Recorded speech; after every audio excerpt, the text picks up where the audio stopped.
ลาแล้วค่ำคืนอันเหน็บหนาวกรุงเทพเดี๋ยวค่อยไปครับเดี๋ยวค่อยไปหลุยใกล้จะได้บอกลาเมืองหนาวแล้วนะคะเพราะว่าเรากำลังจะกลับไทยกันค่ะหลังจากคลิปนี้ก็คงอีกนานกว่าเราจะได้กลับมาเจอความหนาวกันนะคะหลุยก็ถ่ายบรรยากาศความหนาวเย็นมาให้ทุกคนดูนะก่อนที่หลุยจะกลับไทยอันนี้ก็คือแถวๆบ้านเราเองค่ะสนามเด็กเล่นมันก็ยังมีหิมะอะไรอยู่นะทุกคนหิมะมันยังไม่ละลายอากาศก็ยังหนาวอยู่-30 -20 อยู่ตอนนี้หลุยก็กำลังจะเดินไปซื้อของฝากกลับบ้านนะคะซึ่งของฝากหลุยก็ไม่ได้ฝากใครอะไรเท่าไหร่หรอกเพราะว่าหลุยไม่ค่อยมีเพื่อน เศร้าจังก็นั่นแหละส่วนใหญ่ก็ซื้อกลับไปกินเองที่บ้านนั่นแหละเอาจริงๆหลุยไม่แน่ใจเหมือนกันว่าเจ้าเด็กเขารู้หรือยังนะว่าเขาจะต้องกลับกรุงเทพดูหน้าเขาสิโซนนี้ก็แน่นอนละว่าเราต้องหยิบวอดก้ากลับไปสักขวด2 ขวด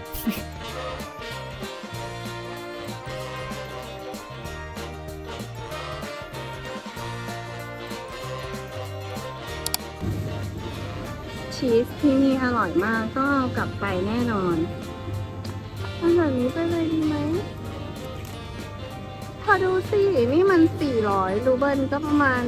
ไม่ถึง200 บาทดูสิแล้วมันอร่อยด้วยเอาอันไหนดีเอาให้ผู้เชี่ยวชาญชีสเป็นคนซื้อนะคะเพราะว่าหลุยเคยซื้อชีสไปแล้วเขากินแล้วเขาไม่ถูกใจแล้วเขาบอกว่าทีหลังไม่ต้องซื้อแล้วนะเดี๋ยวเขาซื้อเองโอเคใช่ไหม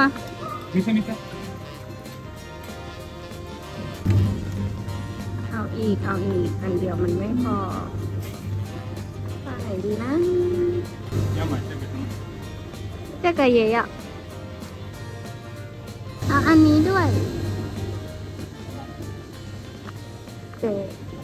จริงๆอยากเอาครีมชีสอะไรพวกนี้กลับบ้านไปด้วยนะแต่ว่า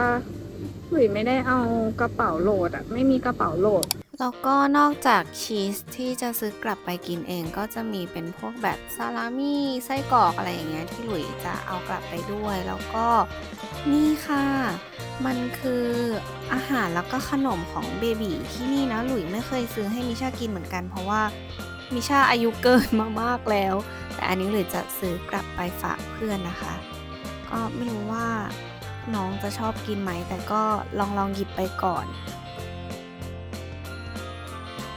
และโซนนี้ก็จะเป็นแบบขนมขบเคี้ยวอันนี้หลุยไม่แน่ใจว่าหลุยชอบกินรสไหนหลุยลืมไปแล้วแต่หลุยก็หยิบไปและที่ขาดไม่ได้อีกอย่างหนึ่งก็คือช็อกโกแลตค่ะหลุยจะต้องช็อปช็อกโกแลตกลับไปสักหน่อยเพราะว่าช็อกโกแลตที่นี่มันถูกมากเธอนี่เดี๋ยวให้ดูหน้าตาช็อกโกแลตอันนี้ต้องขออภัยด้วยนะคะคือช็อกโกแลตมันวางอยู่ตรงนี้แล้วมันมีคนยืนต่อคิวจ่ายเงินเยอะอยู่หลุยก็เลยเลือกจากข้างหลังคือช็อกโกแลตอันนี้มันก็ไม่ได้อยู่ในหมวดช็อกโกแลตพรีเมียมอะไรหรอกแต่หรือว่ามันก็รสชาติโอเคอะ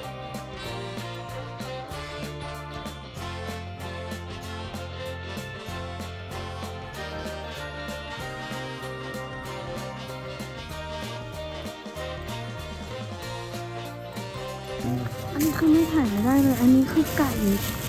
ใหญ่มากนี่คืออะไรไก่อะไรทำไมมันใหญ่ดูดิโหไก่ทุยเอาเอาเล็กแบบนี้ดีกว่าอันนี้ไก่อะไรไก่อันนี้หรือเปล่าไก่งวงอ่ะไก่อ้วน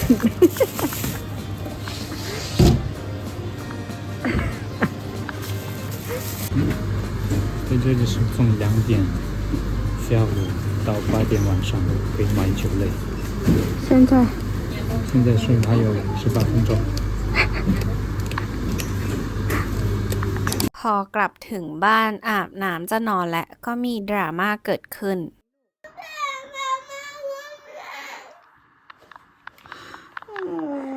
กรุงเทพเดี๋ยวค่อยไปครับเดี๋ยวค่อยไปเดี๋ยวไม่ใช่เดี๋ยวเรานอนกันก่อนคืนนี้โอ้คืนนี้นอนกันก่อนแล้วเดี๋ยวค่อยไปพรุ่งนี้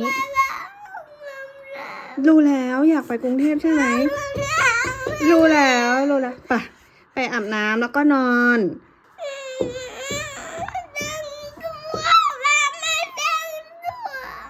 ให้มาม่าแต่งตัวอะไรมันดึกแล้วลูก มันไม่มีลูกไอเพนเขาไม่ทำงานไม่มีใครทำงานแล้วมันดึกมากเนี่ยดูสิมันมืดตื่นไม่มีใครทำงานแล้ว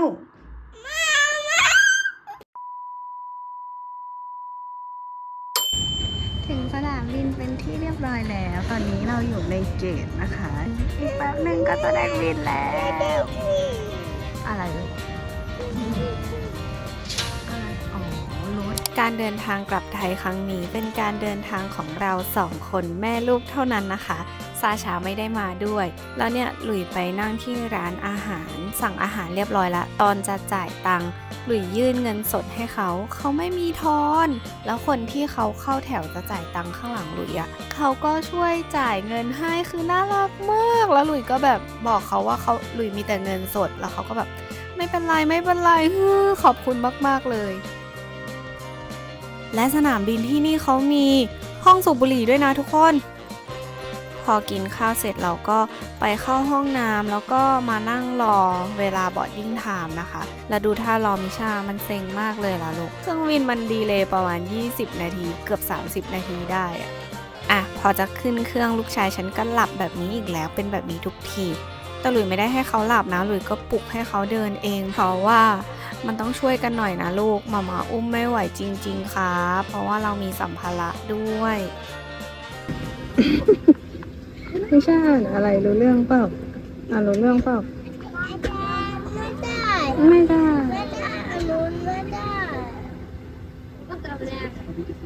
และไฟล์บินของหลุยจะเป็นจากยาคุสไปเอียคุสแล้วก็จากเอียคุสไปกรุงเทพนะคะเอาใจช่วยหลุยด้วยนะหลุยไม่มั่นใจว่าเราต้องเจอกับอะไรบ้างแต่หลุยมั่นใจว่ามิชาจะไม่งอแงแน่นอน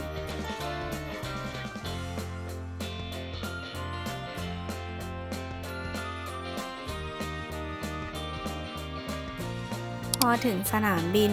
เจ้าเด็กก็มาช่วยถือกระเป๋าช่วยเหลือตัวเองช่วยเหลือมาม่าได้ดีมากนี่คือห้องน้ำแม่และเด็กนะอันนี้ที่เปลี่ยนเพิดน้องก็มีเก้าอี้ให้นั่งครับแล้วก็ที่ค่อนข้างกว้าง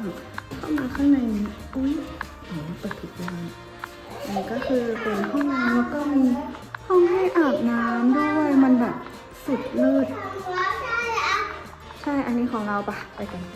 สำหรับแม่และเด็กที่เดินทางในรัสเซีย2 คนนะคะหลุยไม่รู้ว่าคนอื่นจะเจอประสบการณ์เหมือนหลุยไหมแต่หลุยจะเจอประสบการณ์ที่ดีมากๆเลยเพราะว่าเขาช่วยเหลือแม่และเด็กแบบดีมากขอบคุณอะไรก็แล้วแต่ที่ทำให้หลุยได้เจอแต่คนที่เมตตาหลุยนะคือตลอดทริปนี้มีแต่คนช่วยเหลือหลุยตลอดเลยไม่ว่าจะเป็นลากกระเป๋าบอกทางช่วยจ่ายค่าอาหารให้คือมันแบบเข้าใจดีกันมากๆเลยจริงๆอะ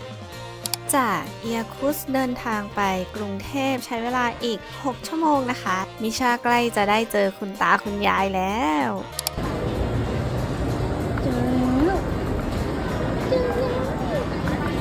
แบบเดี๋ยวพึ่งหนูนะป้าป้าดูแม่ป้าดูตั้งกล้องรอ